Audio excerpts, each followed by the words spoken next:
Olá pessoal, eu sou Hugo de Brito Machado II e esse é mais um vídeo do quadro Dissecando o CTN. No vídeo de hoje trataremos do artigo 63 do CTN, dedicado ao fato gerador do IOF.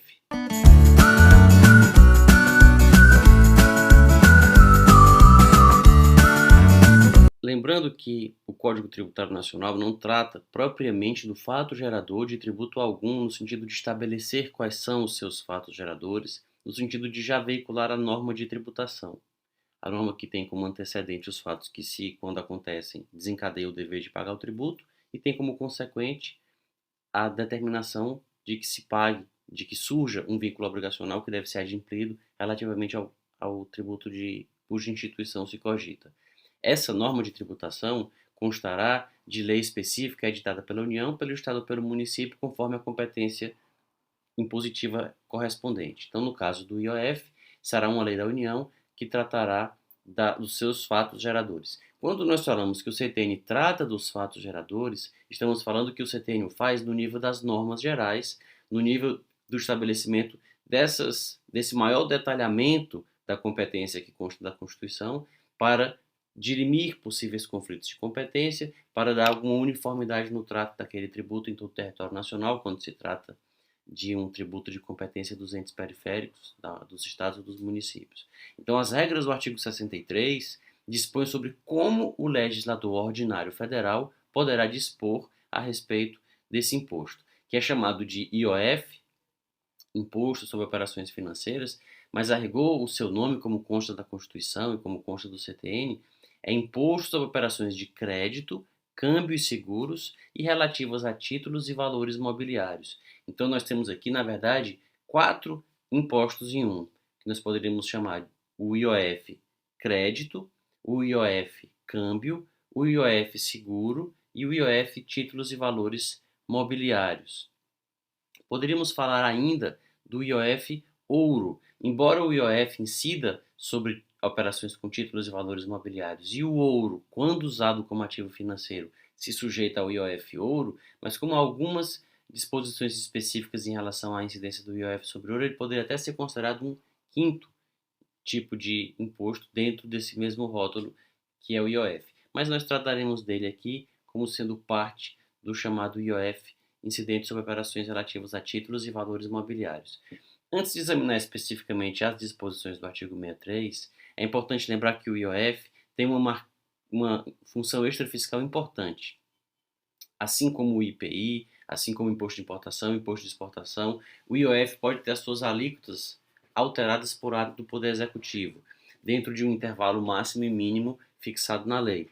E assim como o imposto de importação e o imposto de exportação, o IOF não se sujeita às anterioridades, nem a noventena, anterioridade de 90 dias, nem a anterioridade que se reporta ao início do exercício seguinte. Então essas duas vacatio legis obrigatórias, porque impostas na Constituição, elas não se aplicam a normas que eventualmente aumentem o ônus representado pelo IOF, por conta dessa sua função extrafiscal importante, que no caso, não que toda função extrafiscal leve a um relaxamento da legalidade em relação às alíquotas. O ITR, por exemplo, tem função extrafiscal também, e ele não tem essa flexibilidade de o executivo poder fixar as alíquotas por ato infralegal. Quando se fala que tem relação com extrafiscalidade, no caso do IOF, do imposto de importação e de exportação, se faz referência a como essa extrafiscalidade acontecerá, ou no que consiste essa extrafiscalidade, que consiste em regular aspectos da economia, no caso do IOF, o mercado financeiro, no caso do imposto de importação e de exportação é o comércio exterior, no caso do IOF, o mercado financeiro, são aspectos que demandam rapidez, que demandam agilidade e que por isso são excepcionados da legalidade estrita e das anterioridades pela Constituição. E lembrando que no caso do IPI, talvez pelo fato de ele não ter uma função extrafiscal tão preponderante assim em relação à função fiscal, que ele também tem importante, o IPI, no caso do IPI ele não é excepcionado da noventena, ele é excepcionado apenas da anterioridade do exercício no que tange ao aumento. É uma diferença que nós observamos no parágrafo 1º do artigo 150, quando trata das exceções à anterioridade do exercício e das exceções à anterioridade dos 90 dias, o IPI aparece em uma e não aparece na outra. No caso do IOF, não. Ele está, assim como o imposto de importação e de exportação, excepcionado das duas anterioridades. E o texto do CTN, do artigo 63, trata de quais são os fatos geradores possíveis, que podem ser elencados pela lei que cria o IOF, a Lei Ordinária Federal que cria o IOF, e estabelece no artigo 63 que quando se trata de operação de crédito, a sua efetivação pela entrega total ou parcial do montante ou do valor que constitua o objeto da obrigação ou a sua colocação à disposição do interessado. Então, se nós falamos de operação de crédito, no sentido de alguém que deixa à disposição de outrem uma quantia em dinheiro ou paga em nome de outrem um valor para depois cobrar dessa pessoa em nome do qual o valor foi pago, o valor correspondente, nesses casos se considera ocorrido o fato gerador quando é entregue o dinheiro, quando da entrega do montante ou quando ele é colocado à disposição.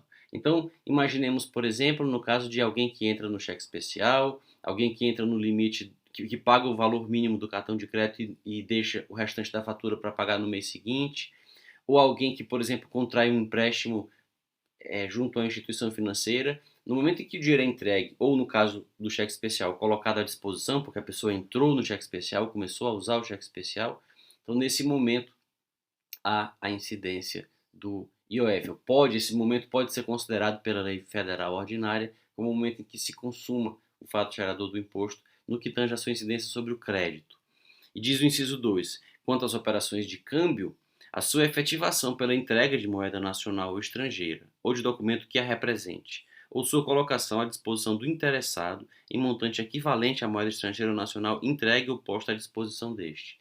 Então, no caso de câmbio, de troca de moeda, de comercialização de moeda, a pessoa entrega reais para receber euros ou dólares ou vice-versa, é no momento em que esse dinheiro é entregue para a instituição financeira que fará o câmbio, que se considera consumado o fato gerador do IOF, ou de documento que o represente, porque nós sabemos que, sobretudo nos dias de hoje, muitas vezes o câmbio se dá não através da entrega do papel moeda reais e do recebimento do papel moeda euro, mas muitas vezes através de transferências bancárias ou no caso de aquisição de moeda estrangeira para uma viagem, por exemplo, a pessoa pode carregar um cartão de débito para usar no exterior e paga em reais e carrega o cartão de débito em euros ou dólares. Nesse momento também não seria a entrega do dinheiro, mas a sua disponibilização através desse cartão que seria considerada o momento da consumação do fato gerador do imposto.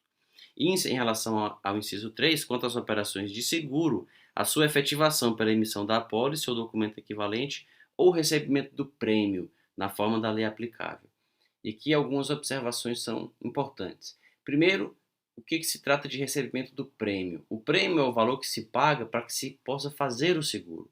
Quando o segurado paga à seguradora para ter feito em seu nome, em seu proveito, um contrato de seguro, o que ele paga para ter como contrapartida a assunção do risco contratado por parte da seguradora, eu pago para uma seguradora para ela assumir o risco inerente, por exemplo, a que eu trafegue nas ruas da minha cidade com o meu carro. Se o meu carro for avariado ou roubado, atendidas as condições do contrato, nas hipóteses previstas no contrato, a seguradora assumirá o risco de que isso aconteça e ela, portanto, pagará os prejuízos daí decorrentes.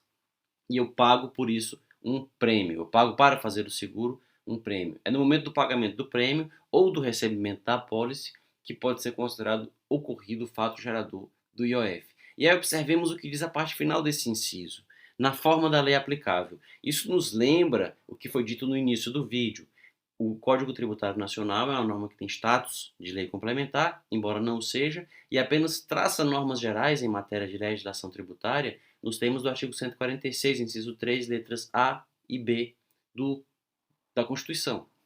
Então não está tratado aqui o fato gerador, estão traçadas normas gerais que devem ser observadas pela lei aplicável, que poderá escolher um momento ou outro, nesse caso, de acordo com o CTN. E, finalmente, no caso do inciso 4, em se tratando de operações relativas a títulos e valores mobiliários, a emissão, transmissão, pagamento ou resgate destes também nos termos da lei aplicável.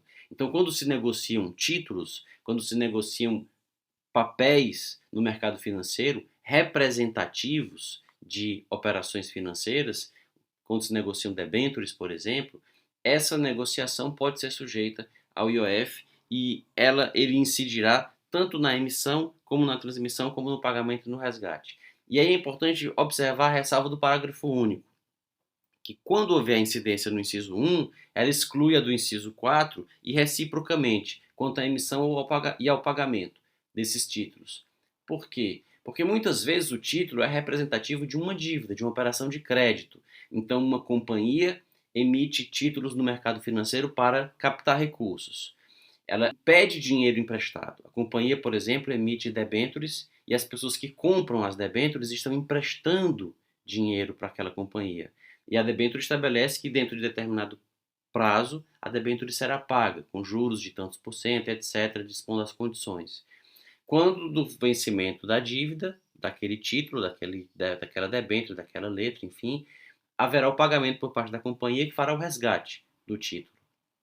E o que dispõe o artigo? Para que não haja dupla incidência, em se tratando de operação de crédito, se houver incidência do IOF quando da emissão dos títulos, não haverá incidência do IOF por conta de se tratar também de uma operação relativa a títulos e valores imobiliários.